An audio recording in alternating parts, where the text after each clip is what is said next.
To preface this, we live in Austin, Texas. Mom was 39 when she got pregnant with my sister, and a few days after her diagnostic screening confirmed it was a baby with Down syndrome, our dad moved out and filed for divorce. Without my dad's income, Mom had to sell her house, and we moved to a different neighborhood. It was nice, but it wasn't an upper-middle-class neighborhood like the one we used to live in. During her pregnancy, she was committed to being the best mom to my sister, let's call her Mary, and me. A few weeks after giving birth to Mary, who, other than Down syndrome, had no other health issues, my parents' divorce was finalized. Mom got full custody, and Dad got visitation rights twice a week, but I refused to see him, and he didn't want anything to do with Mary. To this day, we don't have a relationship at all with him. Mom and Dad were never very hands-on parents. I had a lot of nannies growing up, but I never thought both of them would end up being so messed up. The finalization of the divorce hit my mom like a truck, and she spiraled into postpartum depression. I was a high school freshman when all this happened, and on top of having to move to a different place where I didn't know anyone, I had to step up and help take care of my sister because my mom couldn't do it alone. While I was at school, she would do the most basic things like give Mary a bottle and change her diaper, but then she would wait for me to come home and help with the chores. My help was to clean up the house a bit, take care of Mary for the rest of the day, nap time, playtime, sensory time, physical therapy at home following the activity spreadsheet her physical therapist gave us, change her diapers, feed her for the rest of the day and night, bathe her, and put her down to sleep. I also had to order dinner because neither one of us was a great cook and find time to study and do schoolwork. Even though my mom had 10 weeks of paid maternity leave, she decided to go back to work when Mary was 8 weeks old. She did find the best daycare for her, and I was honestly relieved knowing that Mary would be properly cared for while I was at school. My mom started to get better once she was back to work, but she still didn't care that much about Mary. So, I called her sister, my aunt, and told her everything. She offered to find my mom a good therapist and pay for it. My mom agreed, and she started therapy. Something I feel is important to mention about my aunt: she married into a wealthy family and lives in Georgia.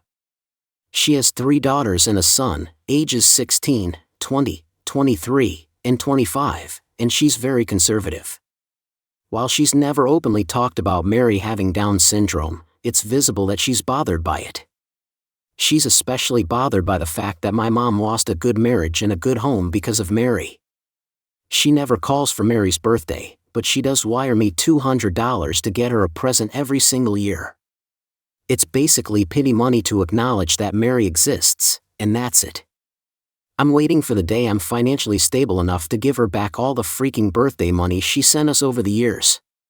During high school summer breaks, my mom would be angry with me because I refused to work and make money for my own expenses. My father did pay around $2,000 in child support for Mary and me, but that money would go toward our health insurance, and whatever remained would be for me to buy anything Mary and I needed that wasn't food, medicine, or gas. I didn't want to work because summers were the only time of the year I could actually have some time for myself. Every summer, Mary would only be in daycare a few times a week for a few hours while I would do housework and run errands, and we would spend the rest of our time together. She certainly had some developmental delays, but by the time she was 3.5, Mary was already walking, talking, sleeping in her big girl bed, and she was potty trained. All of that because I worked with her, and I did whatever I could to make sure she was as independent as possible. Right around that time, my mom stopped seeing her therapist, and she'd already been off her antidepressants for a while. She was no longer struggling with depression, she just regretted having Mary, and making peace with that was the hardest thing I ever had to do. I always hoped that she would get better and that she would come around, but no medicine could help the way she disregarded Mary. I graduated high school, and even though I had known for years that college wouldn't be a part of my reality, it was a really painful time for me because it's something I wanted. Still, after a 1-month trial period at my friend's mom's event planning agency, I landed a full-time, well-paying job. Mom and I were a bit financially stressed because my portion of the child support ended when I turned 18, so this job really saved us, and I was so excited to finally start saving money and to give Mary her own room, since we were sharing one. But since I got a new job, My mom decided to cut her hours and only work part-time because she was tired of being the sole breadwinner, and she deserved to slow down and semi-retire. I was really pissed off because I had to pay for roughly 70% of all monthly expenses for the household, while she would pitch in here and there and spend the rest of her money however she liked. She no longer felt obligated to financially contribute. I ended up getting a second job a few months later. It wasn't a full-time job because I worked from home, and I got to choose my projects. I basically booked social media influencers with companies and helped them figure out if they were a good match for advertisements and campaigns. It was really easy, and I was able to make an additional $800 to $1,500 a month. After about a year, I had saved enough to buy a really good used car. My mom did get me a used car for my 16th birthday, but she didn't want to pay for all the repairs it needed, so I spent over 3 years driving Mary and myself in an unsafe car. I was proud of myself, so you can imagine the absolute shock that ensued when my friend called me to ask me why I was selling the car I just got. My mom posted photos of my car on her Facebook and put it up for sale because, according to her, I didn't need a fancy car. She said we could split the money, and I could get a more cost-effective car since I had to be more responsible with my finances. The argument that followed was our biggest one yet, and we ended up establishing some strict rules when it came to our relationship. From that moment on, our mom became like a roommate to Mary and me. I even stopped calling her mom and started using her name. I did find comfort in knowing that Mary wasn't alone in this. Our mother was treating me the same, and it was not us. It was never us. She's just someone who never should have been a parent. I remodeled an upstairs office in our home and turned it into Mary's safari-themed bedroom. I got us annual Disney passes. We travel and go on little road trips together. I've learned to cook pretty well, and Mary loves helping me. I have 3 friends I consider family who love Mary and me unconditionally. It's a good life, a great freaking life. So, I hate the fact that I'm subconsciously victimizing myself because of everything I've missed. I've kissed once. I've been on 2 dates with 2 different guys. I've never had sex. I never party. I take Mary to my hair and nail appointments. I take care of all her medical appointments and therapy. I know every nursery rhyme and toy unboxing video to ever have existed on YouTube. God, I feel guilty even typing this out, but I get overwhelmed with sadness and bitterness when I think of the life I wanted and never got to have.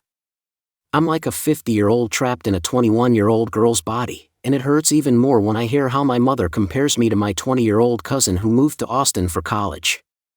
The 2 of them go shopping together. They have brunch together. She knows all about her fun college life, the boys she's dating, and she makes sure to emphasize how lucky my aunt is to have such great, accomplished kids. Another thing she likes to do is mention how my other cousin has won several beauty pageants, and she only does this because my friends once asked me if I'd like to apply for our school's pageant, and she tried to embarrass me in front of them by saying that I couldn't win anything with my daddy's face. I throw myself a mini pity party whenever she kicks me where it hurts, and then I look at Mary, this sweet little soon-to-be 7-year-old girl who just finished 1st grade with the most smiley and star stickers from her teacher, and I feel so ashamed of myself. Quarantine has been difficult for us because we suddenly had to be home with our mother all the time. I had to coordinate my work and Mary's homeschooling, and I really tried to minimize all outings because Mary has asthma, which makes her high risk. My mother, however, would go to the store twice a day just to get out, or she would go to the park. And even now that things have started to open up, she was the first one to go and eat out and visit friends like it's no big deal. Because of that, another huge argument ensued, and I told her that we should go our separate ways if she'll let me take custody of Mary. I was serious, and she knew that. She told me that Mary has already caused her embarrassment because she had to divorce, and that she's not letting it happen a second time by making herself seem like she's unfit to parent. And she's right. I don't have much to go on, even if I wanted to take her to court to claim that she's unfit, at least not with this budget. It would completely drain my finances, and I would probably lose the case and lose Mary for good. She's not abusive or hostile toward Mary, she's just not anything toward her. It's not even neglect because she does pay for a few things, and she will babysit if I have to run somewhere. But she's literally like a stranger, or roommate to us, not a mom. That really crushed me, and I was sitting in the kitchen thinking about everything when Mary came to ask me for a snack. I didn't hear what she said, so she talked back, and I yelled at her. I snapped at her for the first time ever, and she looked at me the same way she looks at our mother. I'm so terrified that I'll allow myself to become like her because she's just pushing my buttons whenever she can at this point. All I can do is save money like crazy and gather copies of all of my finances and bills as proof that I take care of Mary, and wait for a few years until I can pay for a good lawyer and court expenses. I can't spend decades with this woman and wait until she dies and I get custody over Mary. I can't. I don't know what else to do to keep my sanity and, most importantly, to stop these feelings of self-pity and victimization because all they do is make me feel guilty, and Mary doesn't deserve that. I need a pair of fresh eyes to read this and give me some advice. Edit: I've been contacted by a legal advisor whose company does pro bono work, so I'm going from there. I also didn't want to make it sound like I have no money. I do. I have a great salary, and I have enough to afford things like Disney trips and eating out a few times a week. But I pay for almost all household expenses, I pay for insurance, I pay for everything that Mary needs, and that's why I don't have much in savings. I'm actually going to transfer half of the bills to my name and only pay my half. I know my mom well enough to know that she'll get a little mad, and then she'll use this to milk more money out of my aunt. I will also pick up extra freelance work, and since we've been actively quarantined, we've already cut back on a lot of expenses. With all this, I'll be able to save even more to move out when the time comes. I don't want to drag Mary through court with COVID on the loose because she's high risk. I'll give it a few months until things hopefully calm down a bit, and then I'll take legal action. I just need reassurance and encouragement that it is possible to find a way out. Edit 2. Oh, and I promise I will have my friends babysit Mary, and I will go out more post-COVID and do things for myself. Maybe I'll even start dating. I'll suck at it, but hey, we all start somewhere. It's really easy for me to feel incapable when I need help, but you guys made it clear that help should be welcomed. I don't think I've ever felt this much support come my way. I've also been researching therapists for a while now. I'm not sure if I'll go to therapy right now because I want to tighten our budget, but it's one of my priorities. And yes, my mom and aunt really are a pair of Karens, don't I know it?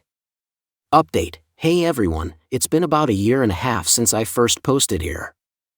I spent the past few months debating whether or not I should post an update, and I decided to post one because this community had my back the first time, and that's what I need again.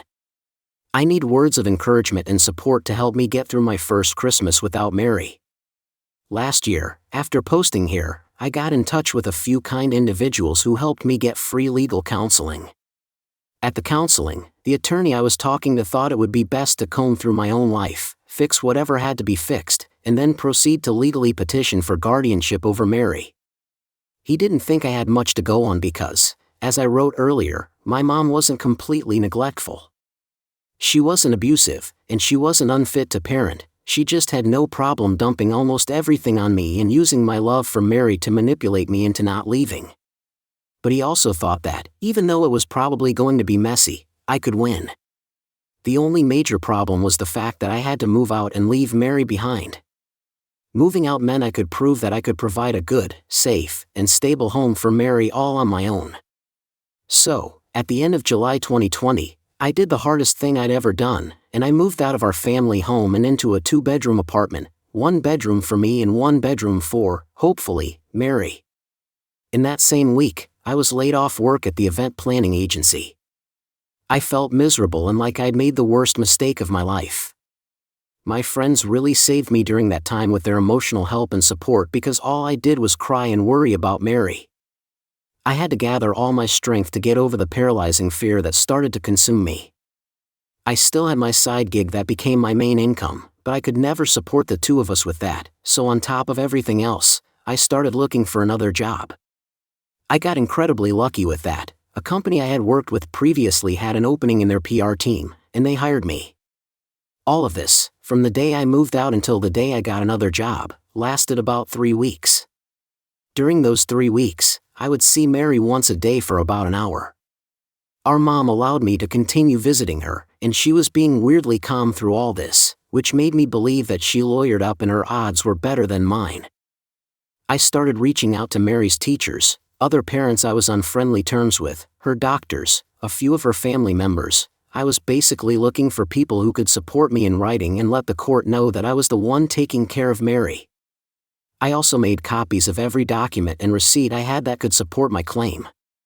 My friends pitched in and gave me $1,500 of their own money to help me with the potential cost of everything. And then, the most unexpected thing happened.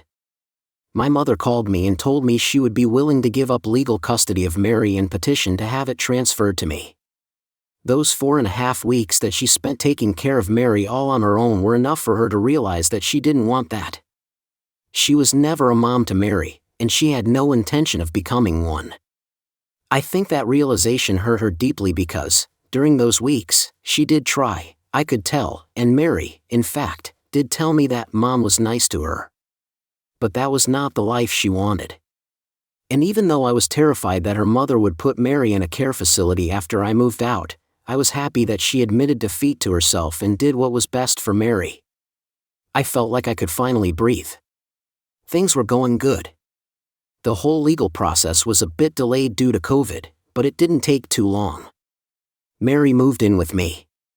We had a lot of catching up to do. I had a lot of explaining to do because she was so overwhelmed after I moved out of our house. We were settling into our new routine. We were happy. At the same time, COVID restrictions kept changing. School had already started, and I was terrified of navigating through it all. Mary had asthma that was fully under control, and she would only have minor flare-ups during allergy season, but it still made her high risk when it came to COVID. I held off on sending her back to school for in-person learning. I worked from home Tuesday through Friday, and I only had to be in the office on Mondays. During that time, Mary would be at home with a nanny who was tested every time, and later on, she was vaccinated too. But the isolation was slowly getting to Mary, as she was highly social. So, I agreed to taking her to one playdate a week and one outing of her choice per week, which was usually shopping. We did go on daily walks and little trips to nature, but that was usually just the two of us. Sometimes, one of my friends who were also COVID safe would join us. None of it was enough, or should I say, all of it was too much.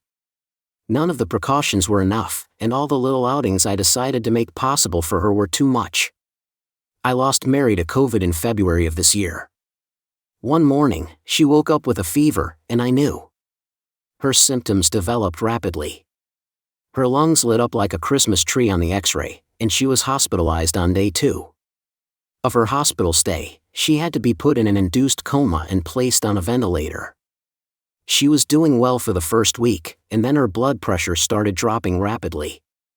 My heart shattered into a million pieces when I saw the caller ID on my phone at 11:26 p.m., and it's been that way since. Our mother, who is fully blaming me, has moved back to Georgia to live with her sister. And I've been both alive and dead since the day Mary died. I haven't visited her little grave since the funeral. I pay someone every week to go to her grave, leave flowers for her, and clean up the previous ones. Sometimes, I go to the graveyard multiple times a week, and I just stand by the fence without moving forward. I'm angry and miserable and numb and heartbroken all at the same time. I've distanced myself from all my friends, who are still not giving up on me, but I can't bring myself to accept their help. I feel undeserving of it. I feel responsible and guilty and like the only way I should be allowed to live my life is in complete pain, because if Mary doesn't have a happy ending, why should I get to have one? I know I need help. I know I need therapy, and I have to learn to live with this. But I don't want that now. I want to spend my days in silence, talking only at work when I have to, and I just want to barely survive. I don't even feel worthy of suicide because my brain is telling me I'm undeserving of the easy way out. But if I share this with you, and I'm grasping at straws here, maybe someone will say something that will give me a drop of strength to at least get through the holiday season. Nobody loved Christmas more than Mary, and these days, the pain is suffocating me as I look around and see how festive everything is. But the pain is the only thing I have now as a reminder of how much love I had, and still have, for Mary. I feel like a grain of rice being crushed by a mountain of horrible emotions, and right now, this is the only way I can ask for some form of help through all of the guilt and shame I'm feeling. TLDR, I got custody of my sister and then lost her to COVID. Edit, reading through these comments and crying my eyes out at how unbelievably kind everyone is. Edit 2, I'm sorry for not being able to disclose everything without doxing myself. Mary was hospitalized for weeks. She was doing well for the first week, but anyone who has been on a ventilator themselves or knows someone who has also knows it's a very, very slow process. Unfortunately, I wasn't given a lot of hope on week 2 and the following weeks. At the time of her death, Mary was COVID negative, but her little body was so tired from fighting, and her blood pressure was the first thing to worsen her already fragile condition. So even though she was negative to the virus when she died, it's still what took her away from me. Without it, none of this would have happened. To everyone asking to send me something, I'm grateful, but I refuse. You can always give to those who are truly in need. I'm doing okay financially.